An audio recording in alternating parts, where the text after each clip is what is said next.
नमस्कार, मी बाबा बेलापूरकर. आपण पाहत आहात एकजूट महाराष्ट्र न्यूज.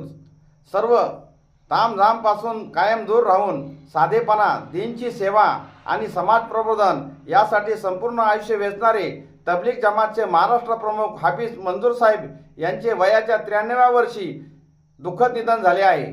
जीवनाच्या शेवटच्या दिवसापर्यंत ते कार्यरत होते.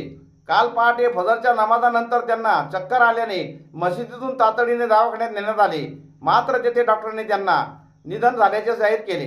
रात्री 10 वाजता निगडी येथे त्यांचा अंतिम विधी पार पडला. प्रसिद्धीपासून जाणीवपूर्वक दूर राहणाऱ्या या महान व्यक्तिमत्वावर प्रेम करणारे आणि त्यांना मानणारे लोक संपूर्ण महाराष्ट्रातून मोठ्या संख्येने उपस्थित होते.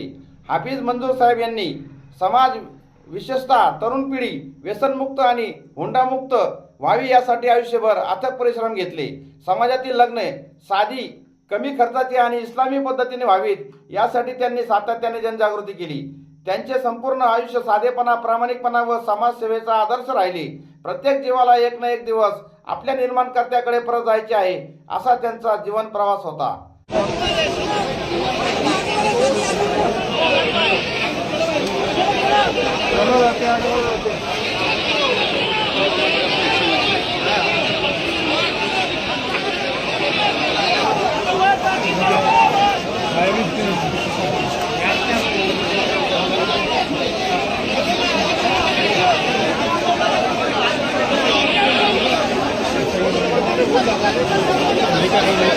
तुर्तास एवढेच.